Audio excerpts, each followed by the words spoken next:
Isa ito sa pinakamatandang misteryo sa kasaysayan ng tao. Isang tanong na tila hindi ganap na sinagot sa Biblia. Sino ang naging asawa ni Cain? Sa aklat ng Genesis, malinaw na sina Adan at Eva ang unang tao at ang kanilang mga anak na sina Cain at Abel ang unang binanggit. Ngunit matapos patayin ni Cain si Abel, tumakas siya at nag-asawa sa lupain ng Nod. Saan nanggaling ang babaeng iyon kung sina Adan at Eva lamang ang unang tao? Posible bang may ibang tao sa labas ng Eden? Ngayon, susuriin natin ang mga teorya mula sa makalumang interpretasyon hanggang sa mga kontrobersyal na haka-haka.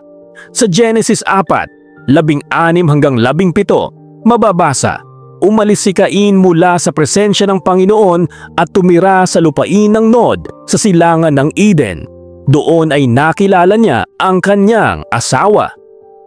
Dito na nagsisimula ang palaisipan. Ang Biblia ay hindi nagbigay ng pangalan o pinagmulan ng asawa ni Cain.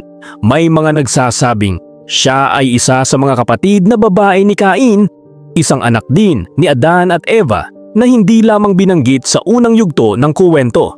Sa panahon ng sinaunang mundo, ayon sa ilang iskolar, ang pag-aasawa ng magkapatid ay hindi pa ipinagbabawal. Layunin nito na dumami ang populasyon ng tao mula sa iisang magulang, sina Adan at Eva. Sa Genesis 5:4, mababasa na nagkaroon pa ng maraming anak sina Adan at Eva, ngunit hindi lahat ay pinangalanan. Kung ito ang totoo, malinaw na ang asawa ni Cain ay isa sa kanyang kapatid na babae o posibleng pamangkin.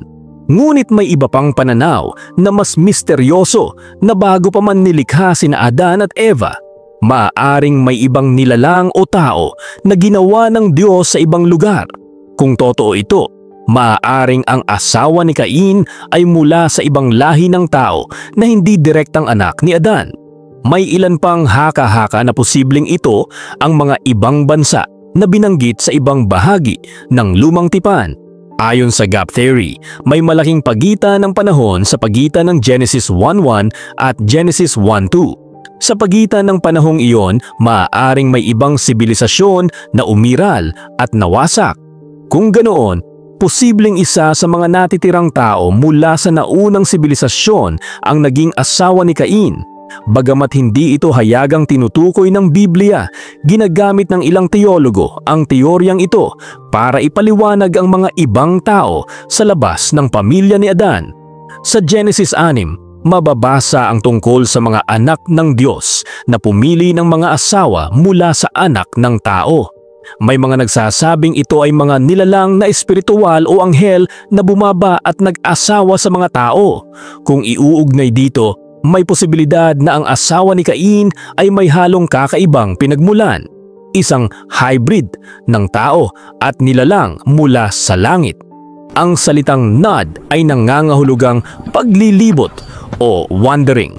Wala itong malinaw na lokasyon sa modernong mamapa, ngunit para bang ito'y isang simbolo ng paglayo kay Yahweh. Marahil ang lupain ng Nod ay tirahan ng mga taong wala sa plano ng Diyos para sa Eden, mga taong may ibang pamumuhay at kultura. Anuman ang kanyang pinagmulan, malinaw na siya ang naging ina ng lahi ni Cain. Sa kanilang anak na si Enoch, nagsimula ang pagtatayo ng unang lungsod na binanggit sa Biblia. Kung walang asawa si Cain, hindi magpapatuloy ang kanyang angkan at posibleng iba ang naging daloy ng kasaysayan ng tao. Anuman ang pinagmulan ng kanyang asawa, ang mahalagay nagkaroon si Cain ng anak na si Enoch. Siya'y nagtayo ng isang lungsod at ipinangalan iyon sa kanyang anak. Mula sa kanya nagsimula ang isang linya ng tao na hiwalay sa lahi ni Seth, ang kapatid na ipinalit kay Abel. Maraming hindi isinulat sa Biblia. Ang Genesis ay puno ng simbolo at hindi lahat ng detalye ng kasaysayan ay inilagay. Kaya't nananatiling palaisipan kung sino talaga ang asawa ni Cain. Kapatid ba? Anak ng ibang lahi? O isang nilalang na hindi isinulat?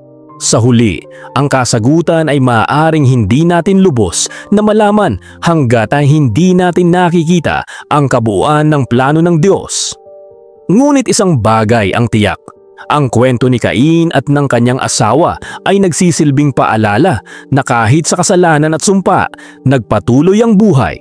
At ang mga tanong na iniwan ng Biblia ay nagbibigay sa atin ng pagnanais na hanapin ang katotohanan.